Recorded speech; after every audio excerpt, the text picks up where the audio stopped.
Grizzlies Media Day is right around the corner. We're about 3 days away. We're going to talk about all these hot topics with the players. We're going to do that on a later episode. Right now, we got to talk about Taylor Jenkins. We already had some stuff we said earlier in the offseason, but I'm about to hit you in a different direction. We're about to say some things that you probably haven't said yet, and there's some things that you're probably only going to hear on Locked On Grizzlies. So guess what? Let's lock in. You are Locked On Grizzlies, your daily Memphis Grizzlies podcast. Part of the Locked On Podcast Network, your team every day.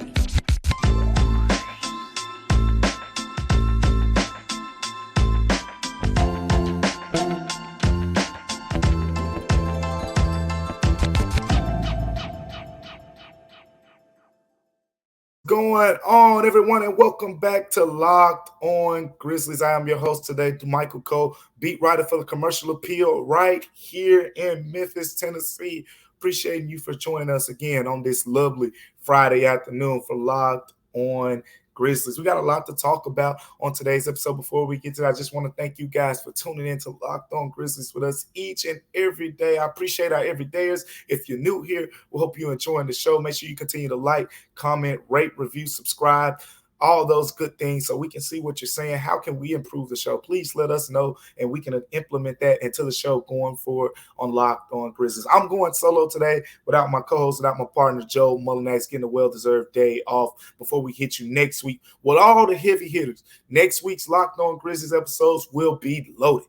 We're going to have Media Day on Monday. We're going to have Grizzlies practices throughout the week as well. There's going to be a lot of takeaways from Media Day that, we might not be able to cover in a 30-minute show on Monday and Tuesday. So we're going to hit you from all those different angles and avenues on Locked On Grizzlies next week. And then we're going to have some preseason action later on in the week as well. So we got a lot to talk about as we get into next week's edition of Locked On Grizzlies. But as for today, we got to focus on Taylor Jenkins, the head man for the Memphis Grizzlies, leading the charge here. Look, here's the thing. If you've been following Locked On Grizzlies throughout the summer, we've talked about, the Taylor Jenkins situation, and it's nothing concerning.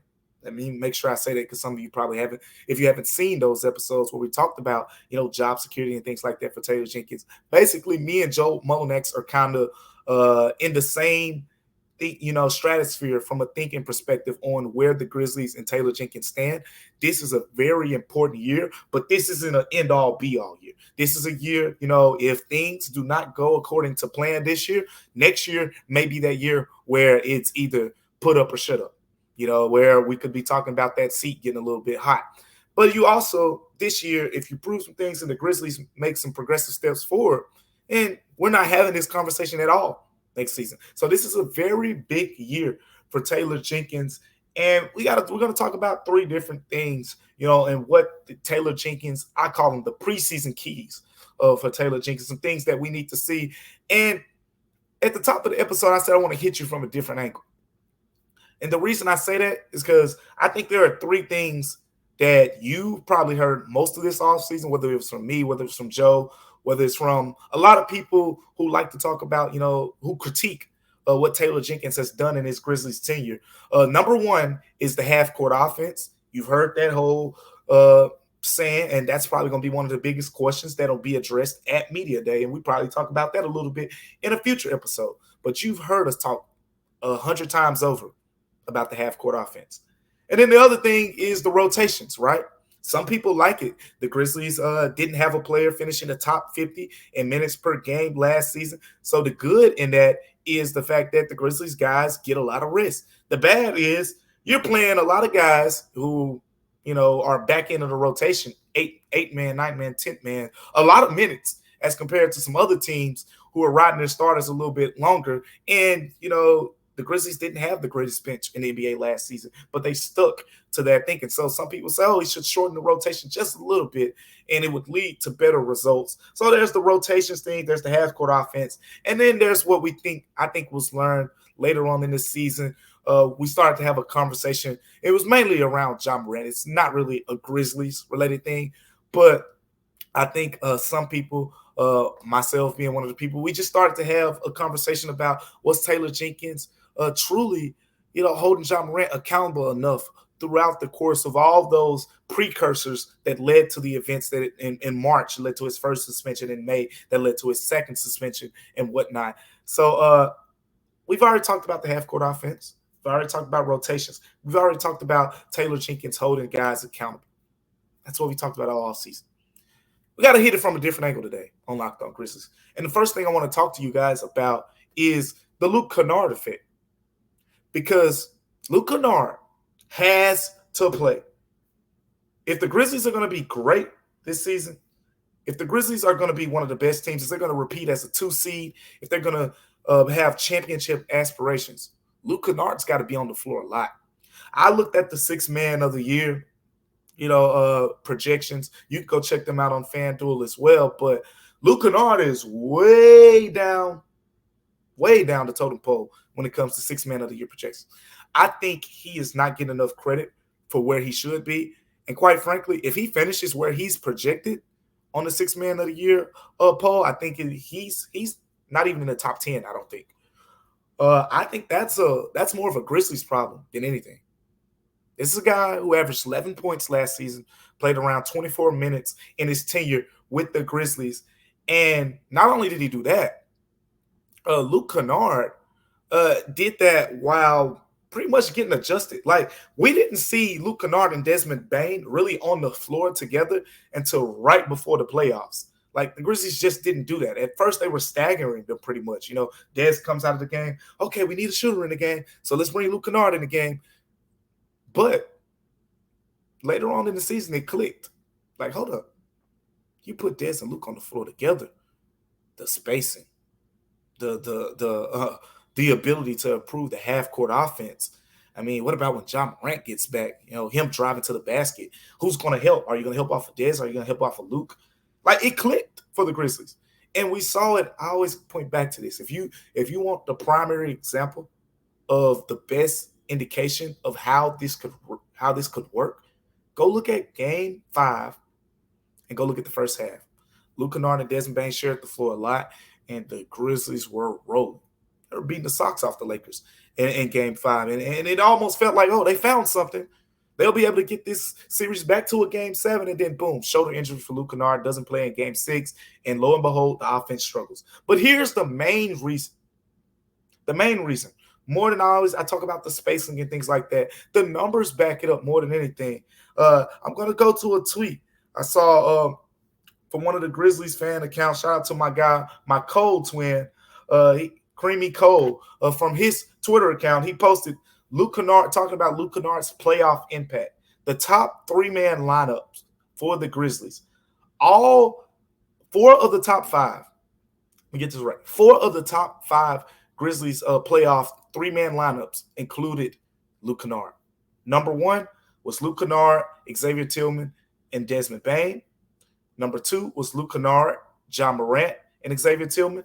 Number 3 was Luke Kennard, Desmond Bane, and Santi Aldama. And number 5 was Luke, Ja, and Santi Aldama. The point is, Luke Kennard's on the floor. The Grizzlies were beating the socks off the Los Angeles Lakers. And that's not something that's just particularly, points per game driven. Like, if you go back and watch that series, and I said it at the time of that series, the Lakers had the perfect guys to guard Luke Kennard from the perspective of he wasn't going to go off and hit 6 threes against the Lakers like he was doing a lot in the regular season against those teams. The Lakers had Dennis Schroeder, who's one of the better chasers, in the league. They had those bigger defenders as well. They had guys like Austin Reeves. They could throw Vando out there. Like, the Lakers had a bunch of really good defensive bodies, and they stayed attached to Luke Kennard. Like, Luke Kennard did not get a lot of space against the Lakers. So if you look at the raw game film footage of just trying to see Luke Kennard score like he did in the regular season, you probably say, man, Luke Kennard's struggling. But take it a step further. Go to the bigger picture. They're staying so attached to Luke Kennard, it's basically 4-on-4 out there. If it's 4-on-4, that means more spacing for the Grizzlies players, more opportunity to score, to do damage, and that's what we saw. That is exactly what we saw. When Luke Kennard was on the floor, the spacing was out of this world. And quite frankly, he played, 24 minutes per game. after being a member of the Grizzlies. I think that number has to go up. I'm going to say 26, 27. 27 minutes off the bench. That's a big number off the bench. Put that in perspective. That's right around what the minutes that Jaren Jackson Jr. played for the Grizzlies this past season. But you know what? I think it's a very doable number, especially considering that Ja Morant's going to be out at the beginning of the season. So maybe he hovers around 30 minutes while Ja's out. And then he goes down to around 25, 26 and bounces out to around 27 minutes per game. But I think if he plays around that number, he should be in the Sixth Man of the Year conversation. And if Luke Kennard's in the Sixth Man of the Year conversation, that means his impact has been great. That means the Grizzlies are playing great basketball. That means the Grizzlies are winning. Luke Kennard has to play. We don't need to see him on the bench 21 minutes one night, 18 minutes the next night because of defensive purposes and things like that. No. Luke Kennard has got to be on the floor, point blank, period. You know who else has to be on the floor? That's Marcus Smart, and he will be on the floor. So we're going to talk about him in our next segment. But before we talk about that, and I talked about today's sponsors, and that's DoorDash, because look, DoorDash comes through in the clutch for me all the time. Oh, I was hungry this morning, and I said, what? I don't know what to eat. I didn't feel like going in the refrigerator. I said, you know what? I didn't feel like driving either. That's where DoorDash comes in, because look, DoorDash, I was able to go order my chicken that I love so much. And look, DoorDash is the trusted. I trust DoorDash to deliver to my favorite restaurants and bring me my food back hot just the way I want it. Look, if you're new to DoorDash out there, get 50% off your first DoorDash order up to a $20 value when you use the code LOCKEDON at checkout. Limited time offer and terms apply. Look, 50% off up to $20. That's no minimum subtotal and zero delivery fees on your first order. All you got to do is download the DoorDash app in the App Store, enter the code LOCKEDONNBA to take advantage of this opportunity. Coming up on Locked On Grizzlies, we're going to talk about Marcus Smart and his role with the Grizzlies. So stay tuned for that. Welcome back to Locked On Grizzlies, everyone. I am Damichael Cole, beat writer for the Commercial Appeal right here in Memphis, Tennessee. And today's episode is Taylor Jenkins themed. What can Taylor Jenkins do in this preseason? I call the preseason keys for Taylor Jenkins. These are the things that need to be emphasized going into this season. And it's other than the main things that we've already emphasized. I want to make sure that I say that again. If you're just now tuning into the episode, the half-court offense, we already know about that. That's going to be trust me. On Monday, you're going to hear about the half-court offense 50 million, billion, gazillion times, trillion. You're going to hear about the half-court offense. I don't have to talk about that right now.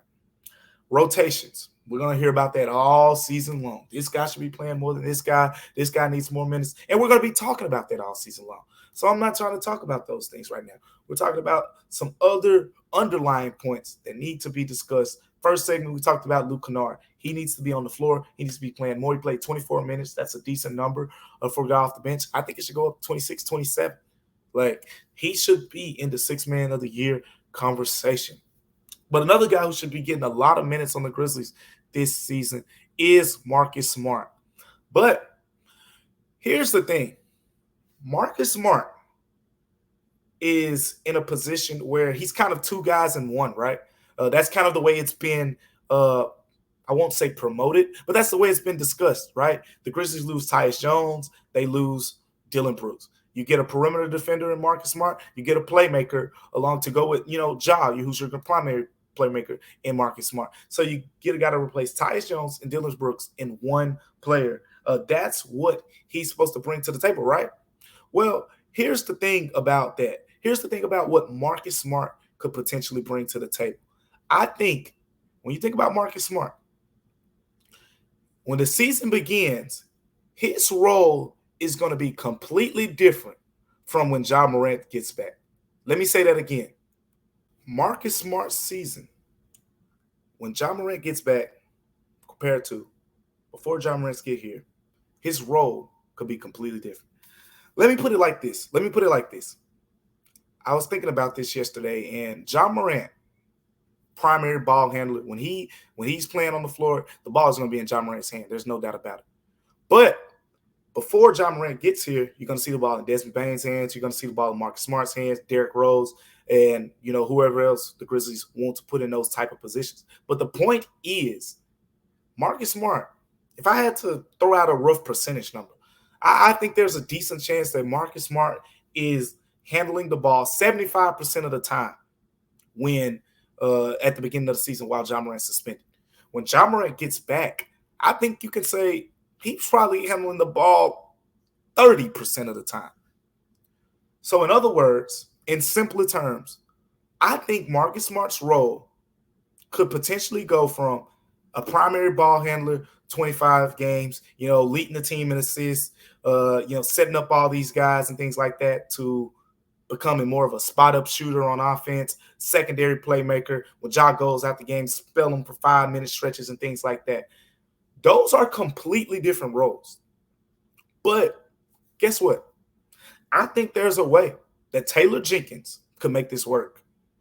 And the way that Taylor Jenkins could make this work is he has to put Marcus Smart in similar situations before Ja gets back as situations he'll be in when Ja returns. Let me explain. I think the Grizzlies should explore, when Desmond Bane and Marcus Smart are in the game together, guess what? Still run Desmond Bane at the point some. Play Marcus Smart off the ball. Allow him to operate in that secondary facilitator role that he's going to see a lot of when he's in the game playing alongside of Ja. So you could do that as well. Let's see some point Bane. How about some lineups with Derrick Rose and Marcus Smart? Derrick Rose right now is in position to be the backup point guard while Ja Morant is suspended. So in stretches, don't just use Derrick Rose to spell Marcus Smart. How about putting them on the floor together? Because, look, Marcus Smart ain't got a problem guarding shooting guards, guarding small forwards. We've seen him do it, at this juncture of his career in the NBA. But on the offensive end, he's also played both. He's played on the ball. He's played off the ball with the Boston Celtics. And I think sometimes, his role changed so much there that it showed up late in the playoffs. The Celtics were so good, didn't really matter early on in playoff series. But we have seen Marcus Smart say things about Jason Tatum, holding on to the ball too long. We've seen Marcus Smart talk about, Jaylen Brown holding on to the ball too long, things like that. They need to pass the ball to their teammates more, things like that.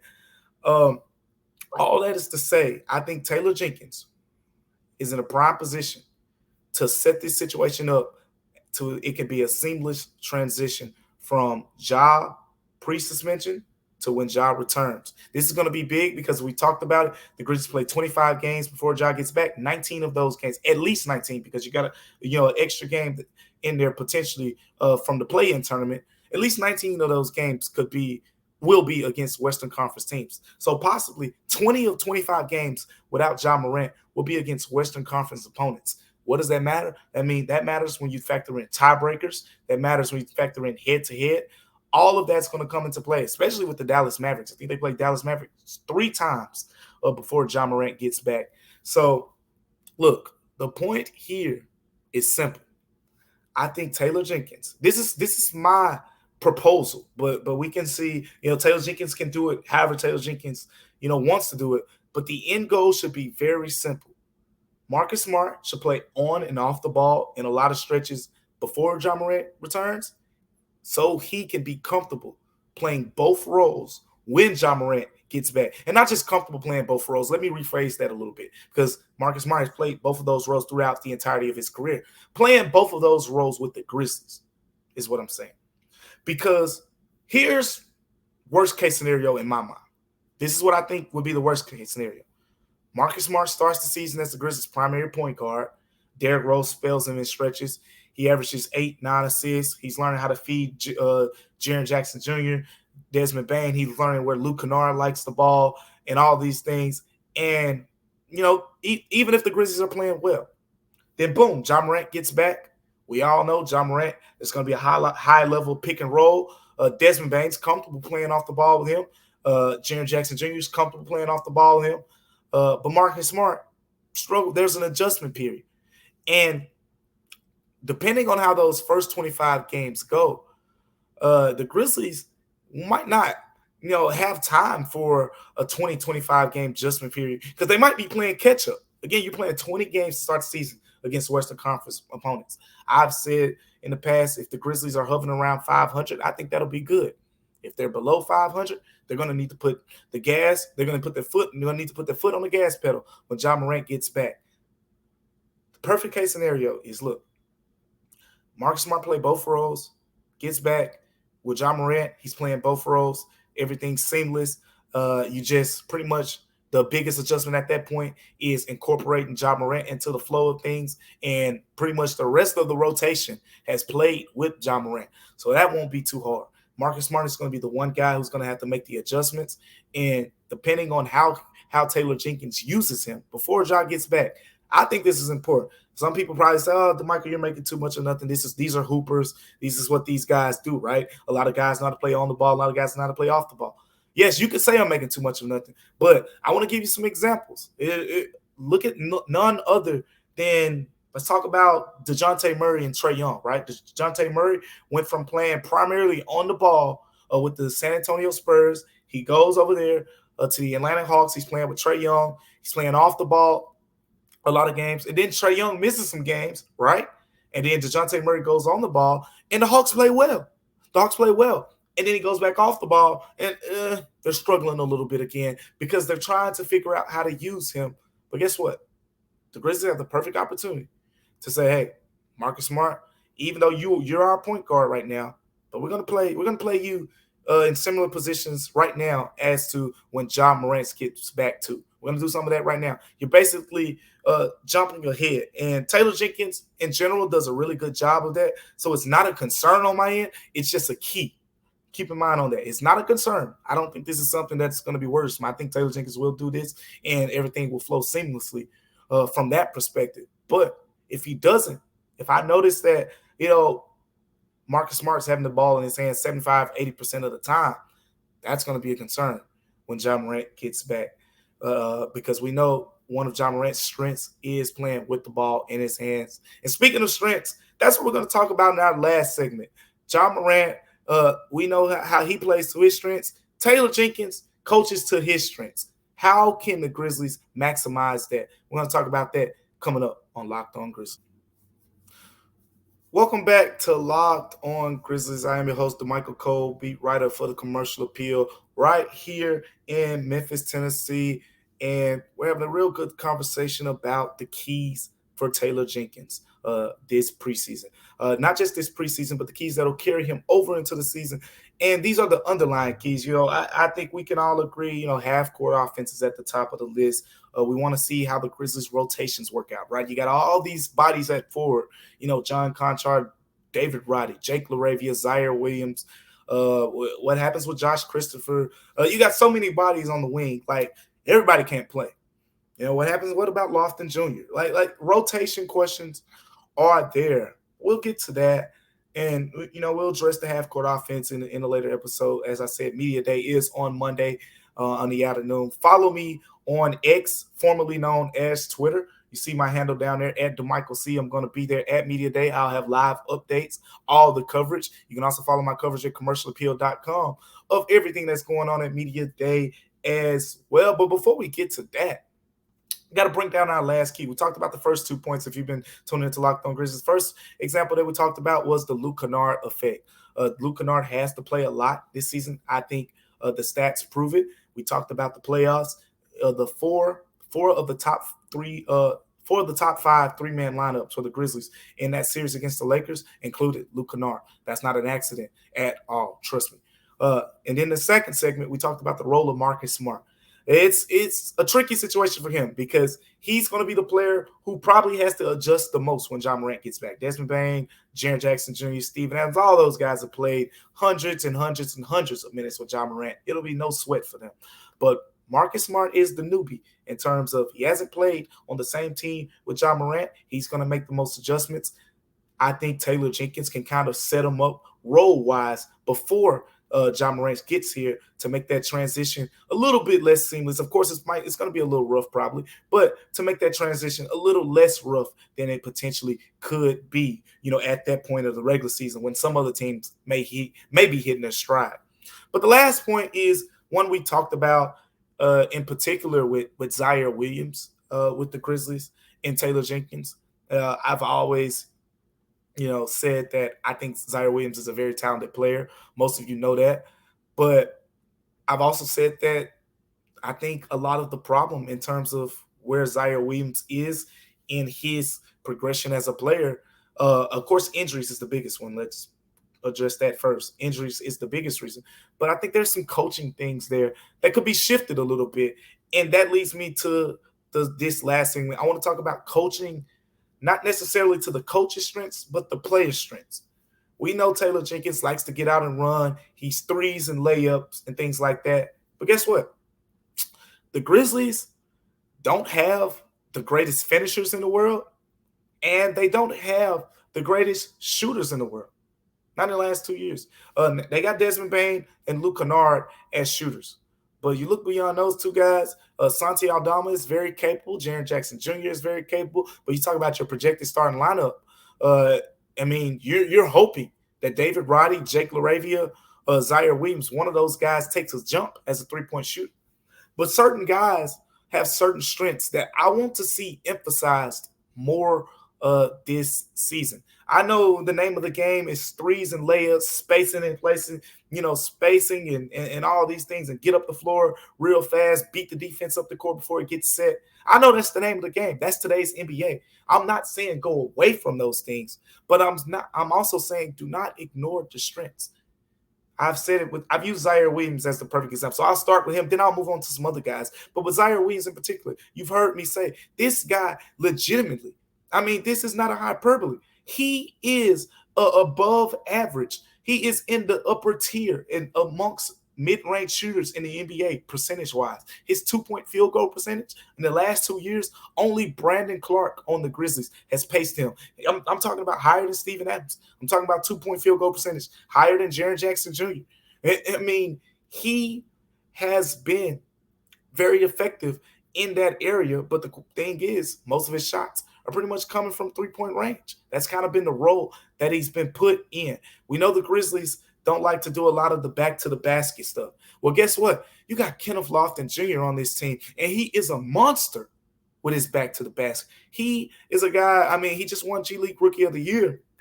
My thing is, Kenneth Lofton Jr. shouldn't be in your rotation if you don't allow him to play with his back to the basket and play Zebo style. These Grizzlies, this is the next-gen Grizzlies, right? We've kind of coined them with that nickname. This isn't the grit and grind team. Grit and grind team, Kenneth Lofton Jr. is a perfect fit. Next-gen Grizzlies, he hasn't been a perfect fit yet. That's why last season, despite him dominating in the G League, we didn't really get to see a lot of him. He put up, 42 and 15 in his last game of the regular season when he finally got to start and show what he can bring to the table. I think you need to coach more to his strengths. He is a potential rotation player if the Grizzlies say, hey, man, go out there. We're going to put you on the block, 8 seconds on the shot clock. We get you the ball, and we're moving the heck out of the way. It's your world. We're just living in it. But that's not the Grizzlies' style. I think we need to see more of a mesh. You don't want to see, making him someone who's going to just roll to the rim, clean up misses, spot up from three-point line because of the spacing and things like that, him as in Kenneth Lofton Jr. That isn't the best conducive to his game. Same thing with Zaire Williams. And the list goes on and on and on. I think the best example playing to a guy's strengths has been, Ja Morant. I think we need to see more of allowing Jaren Jackson Jr. attack those mismatches. And that can be, attributed to Jaren Jackson Jr., not doing it himself sometimes too. But I've seen it with my own eyes. I've seen a lot of times where Jaren Jackson Jr. will be in the post and he'll have two hands in the air and he'll have a mismatch. Sometimes he gets ignored. I think that can be traced back to coaching. He showed this past season he can forcefully dominate mismatches. His 2-point percentage went up. His free throw rate went up. Now it's time to build on that, go to another level. If Jaren Jackson Jr. is being guarded by a 6'7" guy who's traditionally a small forward, but he's playing the 4 on certain teams, there shouldn't be a game where he shouldn't have less than either 6 free throw attempts or 20 points. One or the other. Something's got to give. If he has less than 20 points, he better have 6 free throw attempts. It's very simple. And the list goes on. I think you say this with a number of players. Same thing in terms of mismatches with Santi Aldama, with David Roddy as well. But a big part of what makes the Grizzlies great is they know who they are as a team.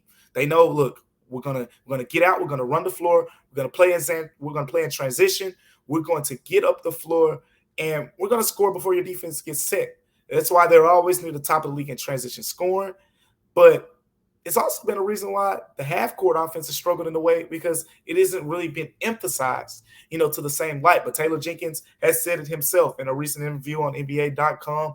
He said that they're going to pull out all the tricks basically to figure out how they can get to the bottom of making this offense, the X's and O's, this half-court offense, as good as it possibly can be. But those are the three keys that I got lined up for you on today. The Luke Kennard effect, Marcus Smart's role, and coaching more to the strength of the players. We know that Coach Taylor Jenkins, we know his strengths, and defensively he's one of the best out there.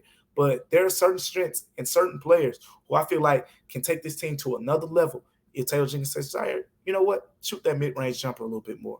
Or Ken Loftus, we're going to get the ball to you on the block right there. Or Jaren and Santi, when you got that 6'5" guy on you, we are not taking a shot until the ball touches your hands. All those things need to be emphasized coming up in this season. We appreciate you. Thank you for tuning in. Locked On Grizzlies, making it one of your first listens each and every day. On our next episode of Locked On Grizzlies, we got a good topic to hit on. We're going to preview Media Day. Me and Joe Monax will be back together. We're going to preview Media Day, and we're going to hit on some of the biggest questions going into Media Day. So make sure you stay tuned for that. And then on Tuesday, as we get into that episode, we're going to recap Media Day. So guess what? Things are about to tune up. Look, you stuck with us through the dark days of summer. We appreciate you because guess what? We're here now, and everything's about to get cracking, and Locked On Grizzlies is about to get in prime mode. So thank you for tuning in, Locked On Grizzlies. Remember, we're free and available wherever you get podcasts.